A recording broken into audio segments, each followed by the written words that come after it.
Hello there. I hope you're doing well today.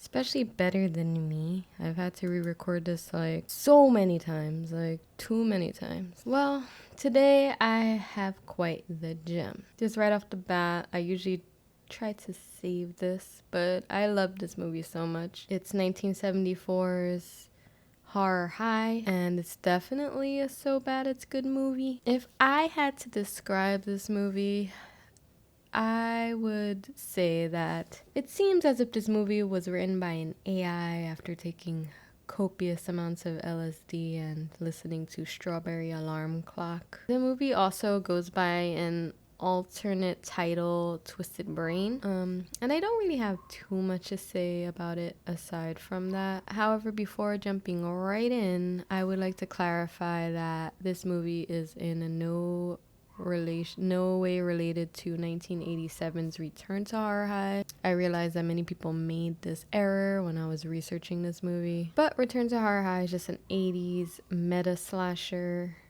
starring a very young and dreamy George Clooney with a badass and sexual mullet, might I add. The opening sequence to Horror High is pretty groovy, very far out. We got our main dude Vernon Potts, played by Pat Cardy, our man's Cardi P. He's riding a bike and reading his notebook simultaneously. I guess this is supposed to show us that he's like a bona fide nerd.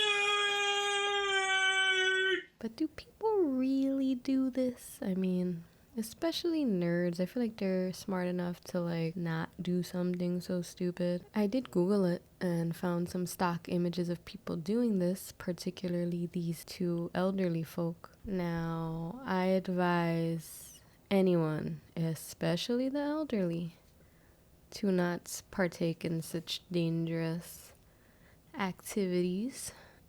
It's a little PSA. If you see your grandparents doing this, immediately send them to a nursing home, like ASAP, for their safety, for our safety. But yeah, next scene is of Vernon's English class, and they're watching Dr. Jekyll, Mr. Hyde, and this is basically telling us what we're in for, which is like a super groovy, psychedelic retelling of the classic story. So right now we know that Vernon's not going to be our typical protagonist. He'll be an anti-hero or like a protagonist slash antagonist. Then we meet his teacher, Miss Grindstaff, and she is certifiably unhinged. She's like an absolute super villain. Like, he mistakenly gave her the wrong report, and upon giving her the correct one, she does this.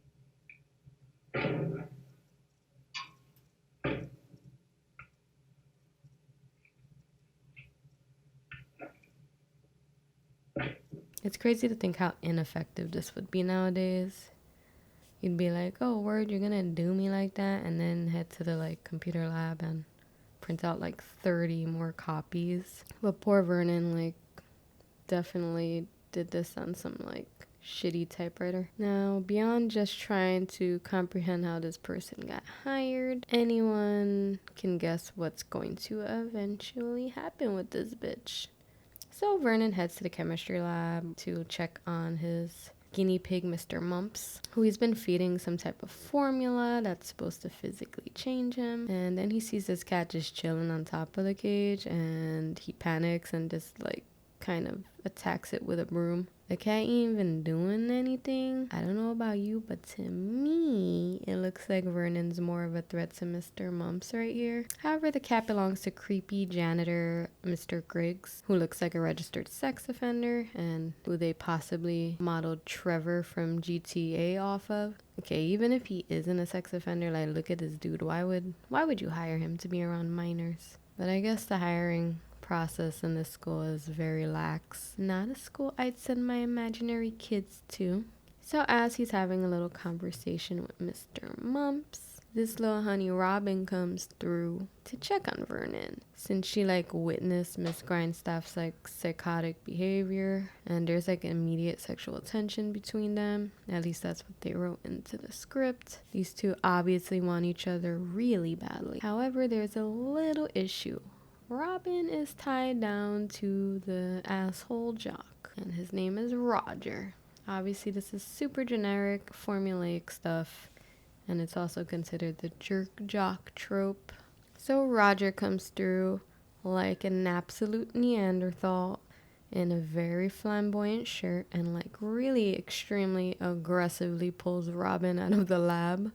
Also, just a side note, Roger happens to call Vernon Creeper like incessantly, and he doesn't have much screen time on top of the fact that this is a very short movie. But if you did decide to do a little drinking game and take a shot every time Roger calls him Creeper, you'd be obliterated. Like, you wouldn't even remember watching this movie or that it exists. Creeper, creeper, creeper, creeper, creeper, creeper.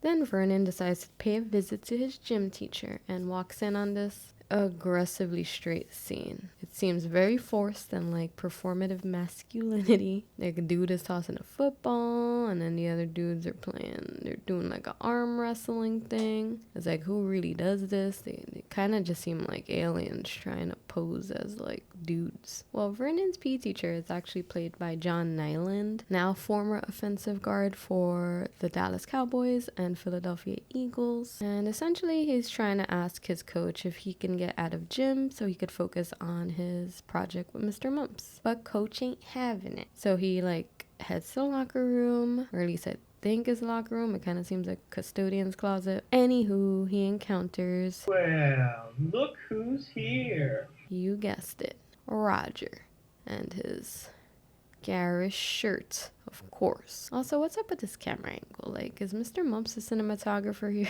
Also, this scene is gold. It's definitely my number one favorite scene. Roger seems like the ultimate cuck here. Robin said you're a real brain.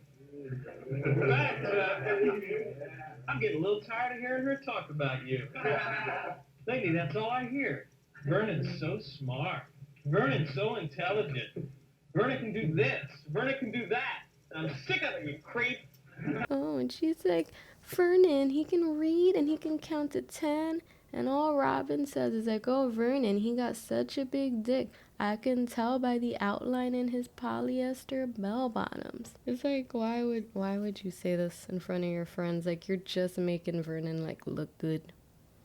Like, I don't even know, are his friends laughing at him? Are they laughing at Vernon? Well, in this next scene, which kind of looks like the beginning of an all-male orgy, Roger's friends are like ripping up Vernon's notes and playing catch with them. Again, too bad he has no access to Google Docs. So later that night, Vernon breaks into the school through like a window he keeps open and it's undetected. And he discovers that Mr. Mumps, through consumption of this formula that we learn nothing about ever, has transformed into a beast.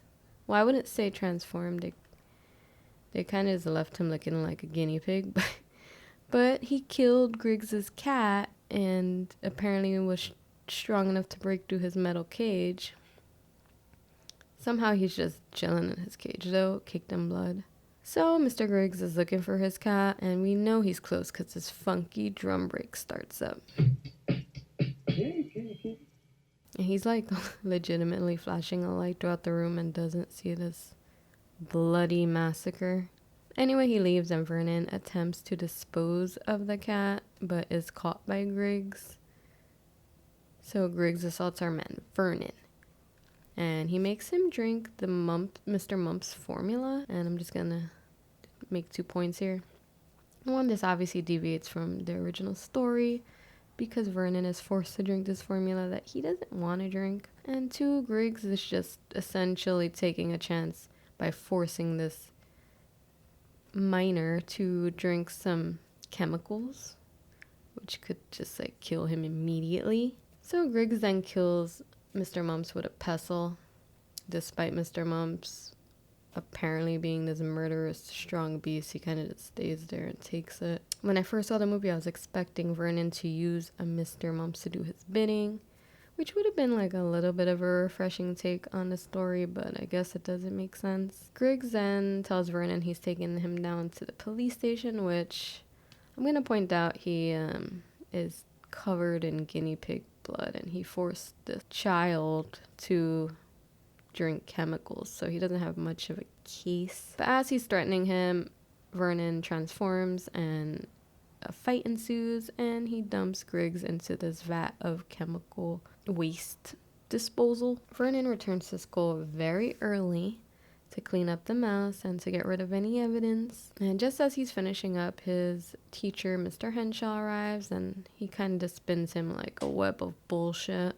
So during class, they're mixing up some chemicals for a test, and some chick does it wrong, and she goes to dispose of her concoction and discovers the dissolved corpse of Griggs. The cops and the lieutenant arrive, and you know they mean business because this funky beat starts playing. Lieutenant Bozeman here is played by Austin Stoker, who's known for his role in Assault on Precinct 13, as well as a slew of other exploitation and horror movies. Bozeman interviews Vernon, and Vernon bullshits him too, of course. But I love this little scene of forced exposition. This just seems like an asshole thing for Bozeman to do. Oh yeah, well, I noticed here in your school file that your mother is deceased and your father travels. Is that right? Oh, yes, sir. He's a salesman. Okay, Vernon. You're excused. It's kind of like, oh, hey, Vernon, before you go, I was looking at these here records, and I see that you're neglected and lonely and no one loves you. Is that right? Oh, okay. Well, that'll be all.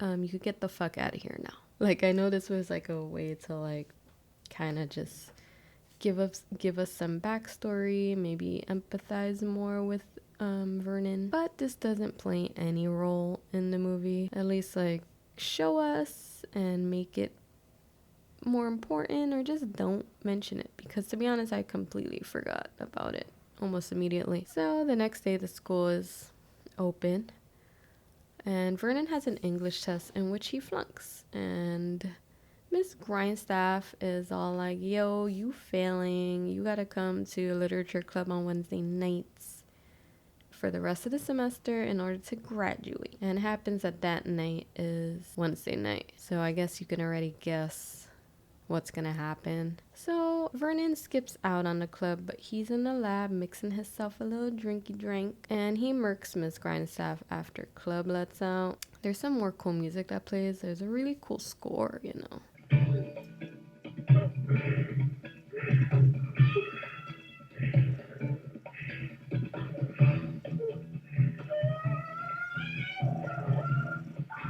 The following day, school is still open, because that makes sense. And Vernon runs into Lieutenant Bozeman again, and they have a little chit chat, and Bozeman's all like, yo, Vernon, can I meet Mr. Mumps? And Vernon's like, nah, he gone.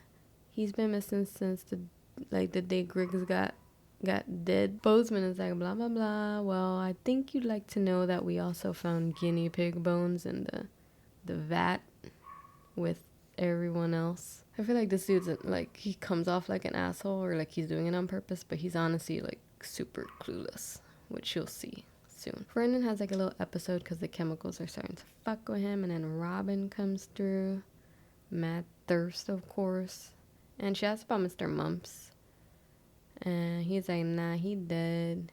And then she asks him if he would like to help her with her experiment in her pants. She doesn't say that, but I mean, you'll see what I mean. This horny ass nerd is down. So Vernon is 10 minutes late for gym, and the coach catches him and roasts him. You're probably the worst physical specimen I've ever seen. He's all like, yada yada yada, I can flunk you based off of latenesses alone. Bruh, unless I give you a lab pass for the rest of the semester. But you gotta let our brain dead football star copy off of you so he can pass that big test. You know, the big one that's coming up, right? And who may that football star be? You guessed it. Our favorite asshole jock Roger. So they set up a little meeting that night. Why? There's been 2 consecutive murders in the school during the night But for some reason, Coach thinks this is a good idea. And again, we can all predict what's gonna happen. The night starts off with Robin and Vernon, and they're studying, strangely close to each other. It wasn't until man became human that he could differentiate between good and evil. I guess the scene is supposed to seem heady and artsy and make this seem like a real deep movie. But no, it's not. And look at this chick, man. So they finally kiss, and Vernon's starting to feel a little weird, and not just in his pants. And also he needs to go kill the coach, so he essentially dips. So Coach is looking for Vernon, and while he's doing this, he runs into Bozeman and his little piggies, who are like staking out the school. Coach initially seems mad sus, and he's annoyed with them, so he threatens them with this. I'm going to tell the principal the first thing in the morning.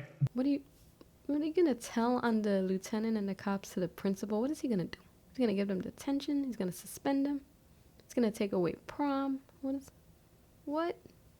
Anyway, so he's getting ready to lock up, but as this happens, Vernon's putting on some cleats and essentially stomps him to death. Like, he puts the stomps on him and kills him. He narrowly escapes like Bozeman and the Popo, who instead find Roger on the school premises.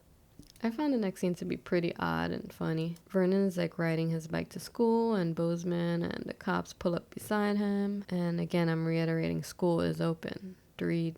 After 3 consecutive murders. Anyway, Bozeman's like, yo, we got the guy. Is that guy Roger that got the ugly shirts? He is guilty. Case closed. That's it. And then he pulls out a beaker from the back seat, which I guess is evidence, but he didn't bag it up. So essentially it's tampered with and useless at this point. While Vernon is in the lab, Robin runs in like, oh no, I've been going with a lunatic this whole time, and he could have killed me. Which maybe, I mean, you saw the way he like practically pulled her arm off earlier.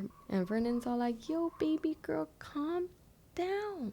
How about later on we go to the symphony, and then maybe after that we can make some beautiful music together. Okay, I added that last part, but you saw that study session. So as Vernon's getting ready for his big date, Roger calls, and he's been let out of custody due to lack of evidence. So much for case closed, Lieutenant Bozeman. More like Lieutenant Bozo Min. Anyway, he wants to meet up with Vernon because I got caught. I saw someone climbing in the window of the chemistry lab. I think we all know what's coming. There's never really any surprising moments in this movie, any twists. So Vernon's at the school mixing up his drink. And as he's doing this, someone's attempting to come in through the window, and he kind of freaks out and runs off. Now, it's a little confusing because I thought he was expecting Roger. Also, he doesn't drink anything. He kind of just runs off without consuming it, which is a hole. Anyway, it turns out the intruder is Robin, and she's there to warn Vernon because she thinks Roger's setting him up. But as she's warning him, he confesses and starts to transform. And a long chase scene kind of happens, and it definitely feels like they're filling in time because the movie is already very short. He catches up to her, and it's apparent that he doesn't want to harm her. They're doing whatever this is. I don't know what's happening. It's hard to tell. It's pretty dark. It's terrible lighting in this movie. So Bozeman and the cops break in and start to chase Vernon. And in these final few moments, Vernon runs into Roger, and for some reason Roger is looking right at this guy who has obviously turned into a monstrous beast man guy, and he's unfazed by it, and he continues to call him creeper, which rightfully Vernon pulls him through a window and kills him. But then Bozeman and the cops kind of like shoot Vernon 1,000 times before he actually dies. I'm guessing the scene is from Vernon's dying perspective because this happens. Vernon, are you all right? You're one of the kindest people I've ever met.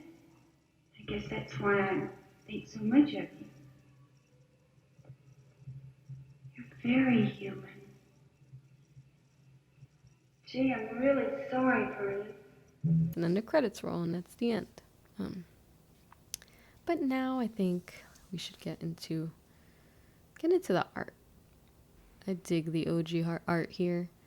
You can definitely tell that it's inspired by those like 50s and 60s teen horror movies. Like I was a teenage werewolf and I was a teenage Frankenstein, aka Teenage Frankenstein, which I'm now realizing I should probably watch these movies as soon as possible. There are two different but almost identical versions of this artwork. The first one has this chick on it, which doesn't seem to be Robin, and I don't know if she's like wearing this bra top. But the second one, they replaced her with Austin Stoker. So they used him as like a selling point because Assault on Precinct 13 was like a big deal and he was the main character pretty much. It's just mostly white, black, and green. The font is great. I did like kind of lift it, but not really. I didn't want it to be complete thievery. Also wanted to keep a limited color palette. But I felt that the OG image was missing some elements, like Mr. Mumps and Robin and the villains, and maybe like some beakers or flasks. I thought it would be cool to do a split image for obvious reasons, because of the whole point of the story. Vernon has his nerdy side, he has his monstrous side. This was pretty fun to do, and despite the film not having much in terms of characters and scenery, there was more than enough to work with when I was conceiving my artwork for it. Well, I think it's pretty obvious that I enjoyed this movie. It's a trashy, low budget, predictable movie, and it has awesome cover art. There was something about the vibe and the music that I adored. It's very 70s. The hair, the wardrobe, the earthy tones. It's unintentionally funny, and it has a lot of charm, I feel like. Though my gripe is that it was very dark and hard to see the kill scenes. You couldn't really see any gore or even Vernon when he transformed. Though I do think this was a budget thing and they were trying to cut corners. But I thought it was ridiculous in a good way. And if So Bad Is Good As Your Thing, I recommend it. It's also a very short movie. It's not a real head scratcher. There's no Easter eggs. The movie lays its cards on the table from the jump, so you know what you're getting. Just a pure campy fun take on Dr. Jekyll, Mr. Hyde. However, there are some out there that actually disagree with me, and I just want to share what they have to say, because maybe you'll be swayed by them instead, right? So Zao over here, I'm not gonna read the whole thing. Let's see what he has to say. Oof, this was bad. Many types though. Like, I thought it was porn and I was waiting to see dicks bad. Okay, that's confusing. Did he really think it was porn? Does he watch porn and get upset when a dick pops out? Or he can't wait to see a dick? Does he hate porn in general?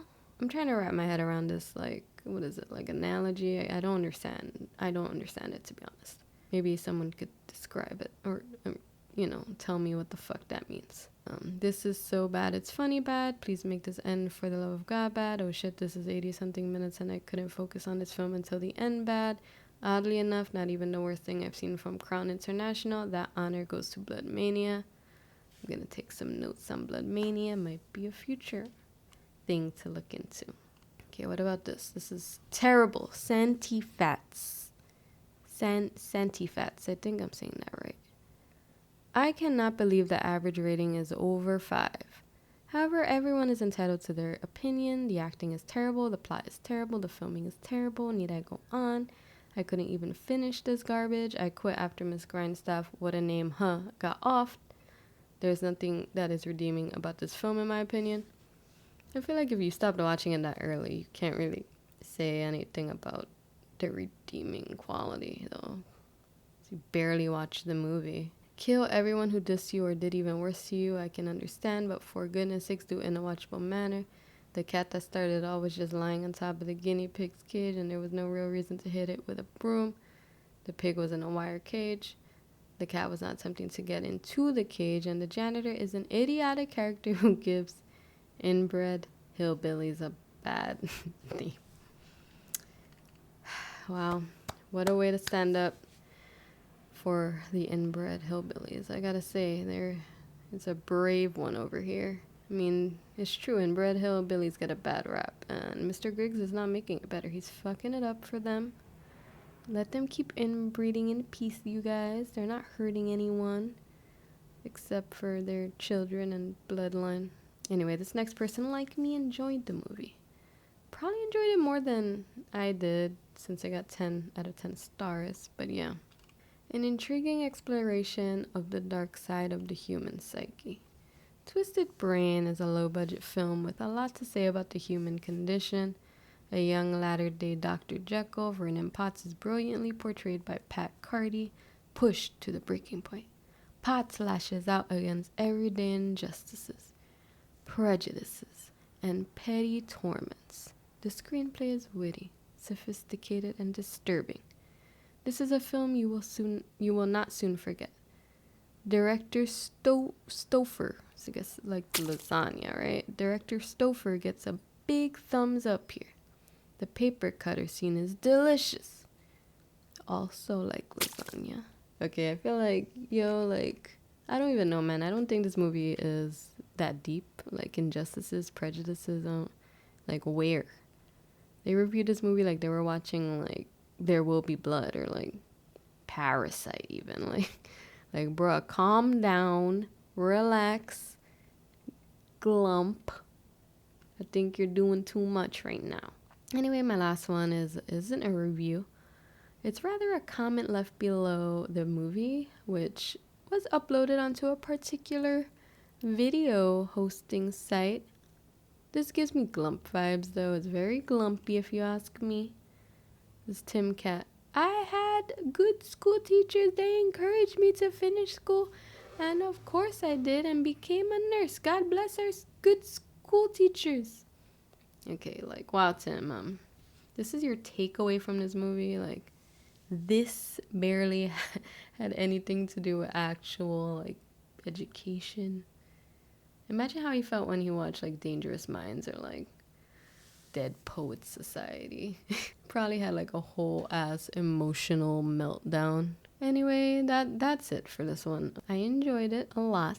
And probably my favorite art that I've done so far. I know I feel like I've said this before, but this one was cool. And I like that I changed up the color thing, but it was fun. So hit the like button in memory of Mr. Mumps. Subscribe and comments. And until next time.